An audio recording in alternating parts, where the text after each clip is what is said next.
welcome back, everybody. This is your Feel Good Breakfast Show this Tuesday. It's time to get into a very interesting conversation. Now, we know winter is officially here. The change of season. The chills. I mean, it doesn't only come with a temperature change, it also comes with a change in mood. And for some, it can also come with allergies as well. Now, this week marks World Allergy Week, which is an annual global event that really wants to raise awareness around allergies and their potentially serious health implications. It's a serious thing. Allergies are a real thing. Now, the theme for 2022 is allergic asthma, and it focuses on really educating people about the connection between allergic airway diseases and asthma. And with us this morning is Professor Claudia Gray, one of our favorites here, a pediatrician as well as allergist, as well as a psychologist.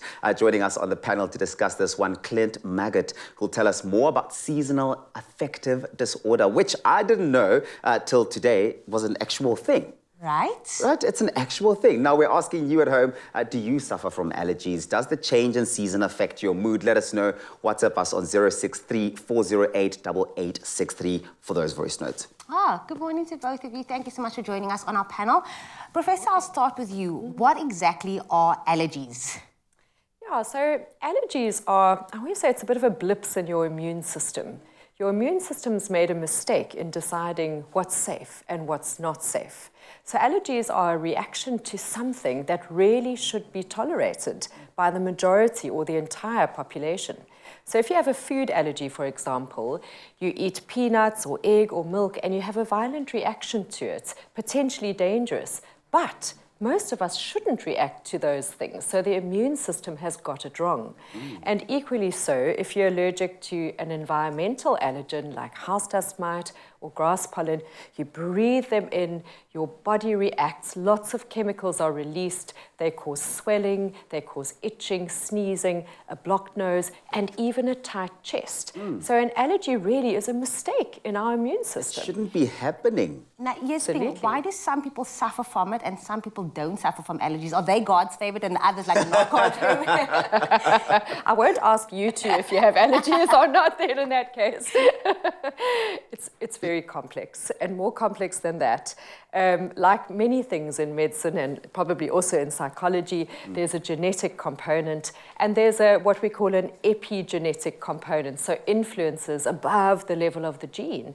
So if you have a parent with an allergy, it automatically makes you more likely to have some sort of allergy. If you have two parents with an allergy, your chances are in fact 60 to 80% of having some allergic manifestation.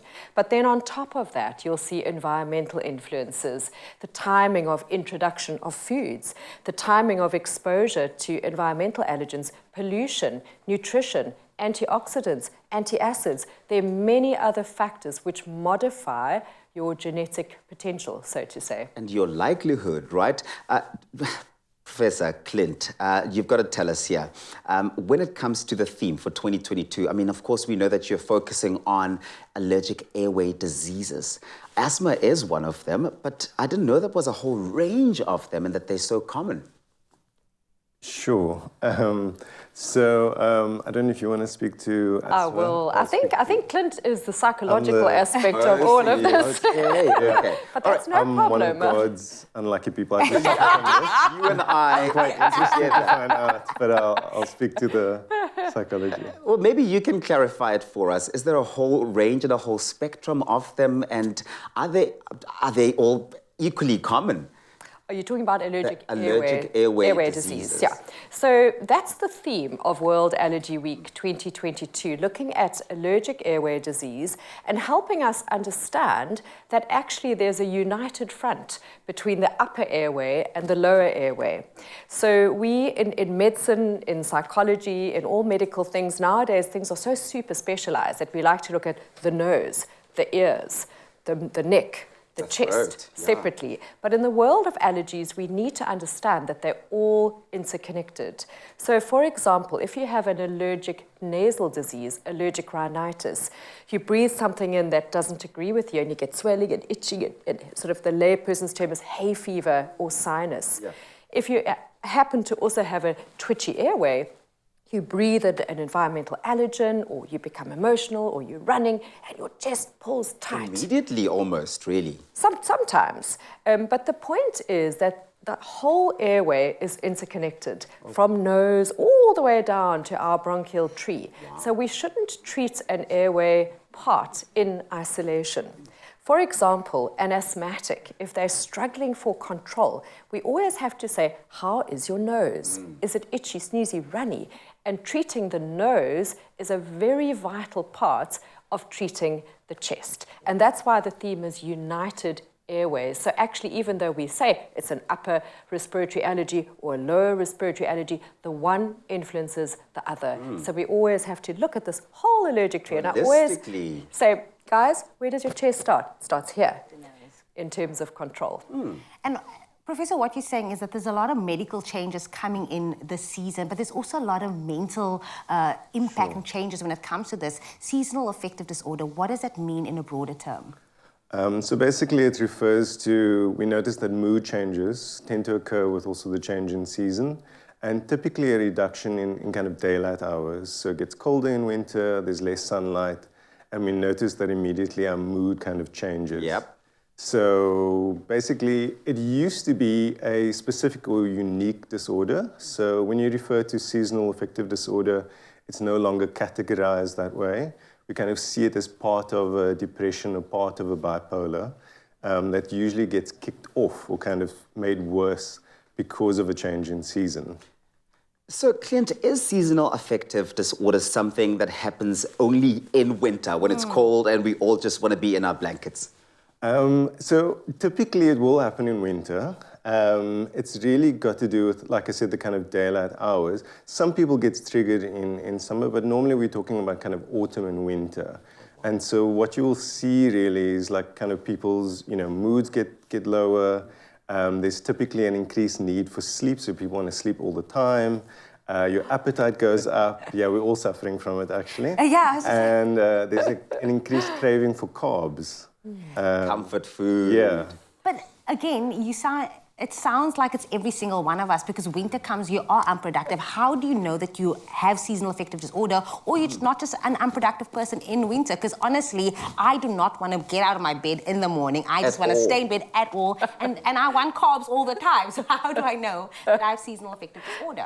Well, in thinking about this, I was thinking that I feel a lot better, but I've been struggling to get up in the mornings during winter. I think it is something that affects everyone, so it does make it harder for most people.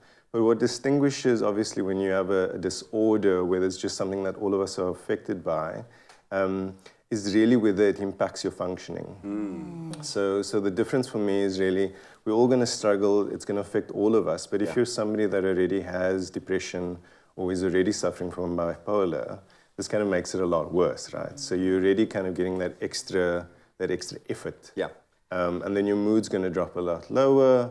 You're actually going to struggle to have energy, you're going to struggle to concentrate, and if you've got bipolar, it might actually initiate a manic episode. You see that being triggered. Yeah, so really you want to see if somebody's now really starting to not be able to work, not be able to interact with family or friends any longer, wanting to isolate. That's when you really know that something's wrong.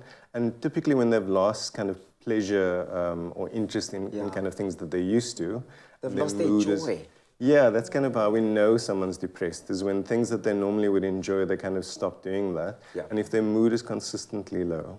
Well, we're keeping you here, and we're inviting you at home to connect and ask any questions. Share your experience. WhatsApp us those voice notes, 063 408 8863. If you have any questions about allergies or seasonal affective disorder, do send those through, because our experts are here to answer any and all of your questions. It's my feel-good breakfast show.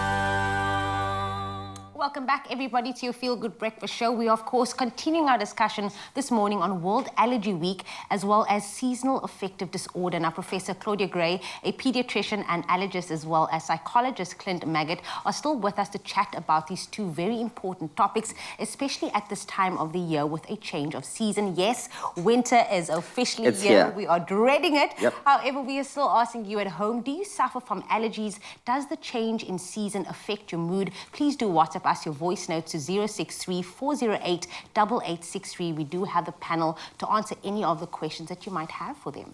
And maybe let's pick up on that asthma, because, I mean, Asthmatic attacks, I've found that a lot of my friends around this time do seem to spike quite a bit in my close circle of friends, at least. Are people who suffer from asthma when it comes to COVID more, I suppose, likely to catch COVID and have more severe symptoms of it?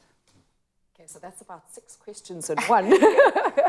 The first is, are people more likely to suffer from asthma in winter? So there could be many reasons. The first is certain people suffer more from asthma when their allergen levels are high.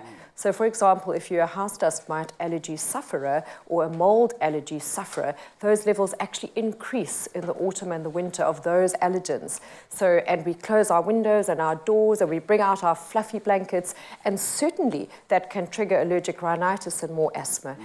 Second factor in winter is the cold. So cold air itself is an irritant to the airways. A lot of my little patients have what I term rugby asthma. So they find the whole year until the winter when they play rugby in the cold. So it's that double whammy of exercise in cold weather. And thirdly, in winter, we tend to get more viral infections. And infections are a major trigger of asthma attacks.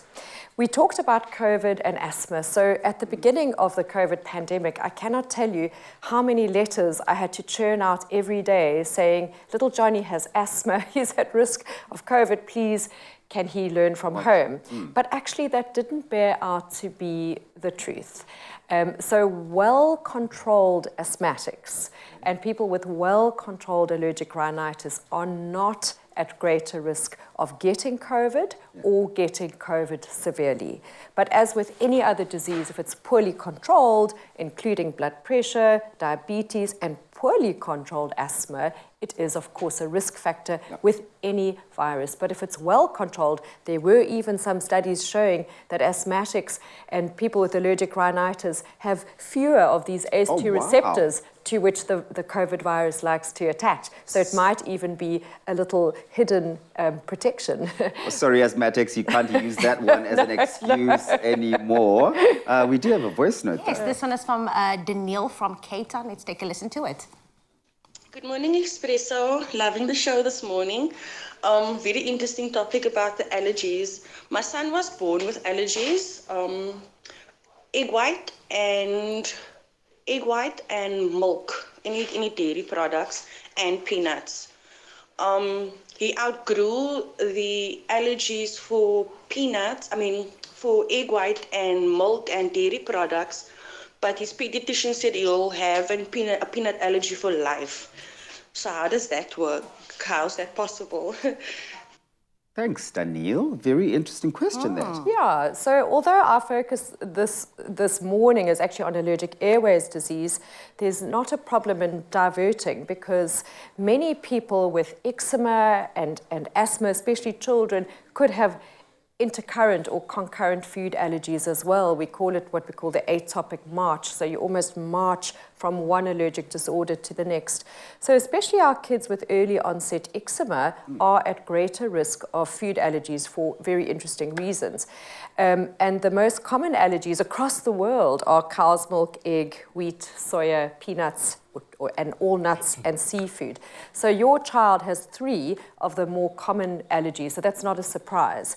Interestingly, each allergen has a different pathway that it follows over time. So cow's milk, egg, soya, and wheat are outgrown in the vast majority of children. Half of them already by school-going age. So that would almost be expected. Whereas the nut group and the seafood group tend to be lifelong allergies. There's only about a 20% chance of outgrowing those. So it is a smaller chance. It's not impossible, but there is a smaller chance. Clint, I want to get you back into the conversation, seasonal affective disorder. Just how difficult is it to diagnose it? Because we spoke about the signs and symptoms to look out for, the mood changes, but just how difficult is it to be able to address this? To formally diagnose it, it's quite difficult because actually what you're looking for, you need to see this kind of pattern established at least for kind of 2 years. And so what we notice with people with seasonal affective disorder is that it'll start in winter and then kind of almost quite automatically relieve in spring. And so someone could obviously report that to you when you have an interview with them. But typically you'd want to kind of see this be sustained at least for 2 years to give this kind of diagnosis. So most of the time you're going to be treating and looking for a depression and then kind of noticing whether this pattern happens over time. And so typically what you'll see with someone with a depression is, like I said earlier, this kind of low mood, this inability or kind of stopping. You don't look forward to doing things that you used to enjoy. Typically there might be a little bit of weight gain, low energy, a loss of appetite, and typically really poor sleep. And so that's kind of the things that we look for when diagnosing somebody. Yeah. Well, we've got a question here from Zakona. Thank you very much for that, Clint. Let's hear what Zakona had to say. Good morning, Expresso fam. My name is Zakana September. I'm in Queenstown in the Eastern Cape. As we all know that winter comes very early in Queenstown. So at the beginning of this winter in Queenstown, sometime around May, I suffered a lot. I suffer from asthma. So every single year I have to suffer from asthma. I can't breathe, I can't talk, my nose becomes blocked, the chest is painful, it's hard to even swallow. It's the most painful thing. Oh, Zakona. Corner. Any advice for her? Yeah, so I think we haven't managed to touch on management of asthma and allergic airways diseases yet, and that's a lovely introduction to it. People really should not be suffering as much as that poor lady is, because allergic airway disease is very, very manageable. But the trick is to have the right combination of treatments. And the notion that you can just treat itchy noses and wheezy chest as and when needed is actually incorrect. These are inflammatory diseases. So actually they need an anti-inflammatory on a daily or a consistent basis to control them.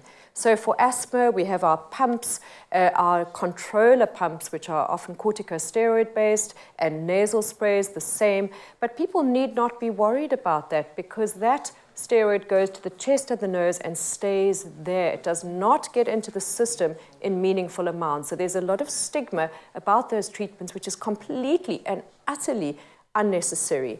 So a daily treatment such as a steroid asthma pump and nose spray will go a long, long way in controlling those symptoms and making the suffering a lot less likely.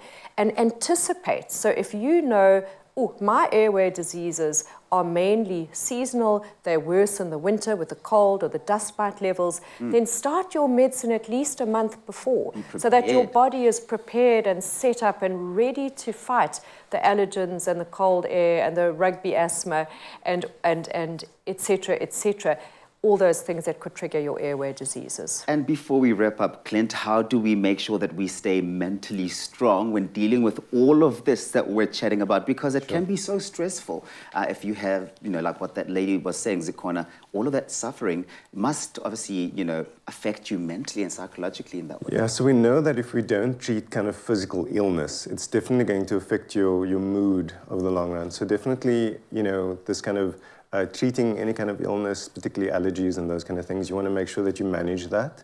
You definitely want to look at the amount of sleep you're getting, the amount of exercise, typically some of the basics.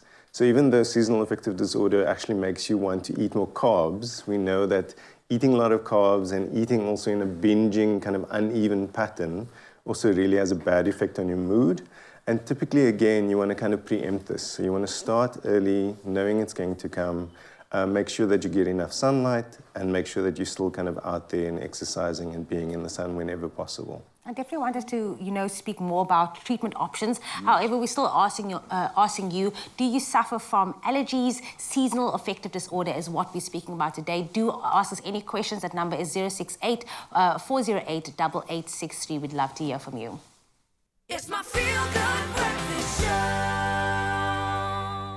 welcome back everybody to your Feel Good Breakfast Show. Of course, this week is World Allergy Week, and it comes at such an appropriate time as the season is changing. Now, that also means that your mood or mental state can be affected given the drop in temperatures and the fact that there are less hours of daylight. Well, Professor Claudia Gray and psychologist Clint Maggott are still with us this morning as we continue to delve deeper into the discussion about allergies as well as seasonal affective disorder. Again, we're asking you at home, do you suffer from allergies? Does the change in season affect your mood? Please do WhatsApp us your voice notes to 063-408-8863. And we actually have a voice note from Anonymous. Let's take a listen.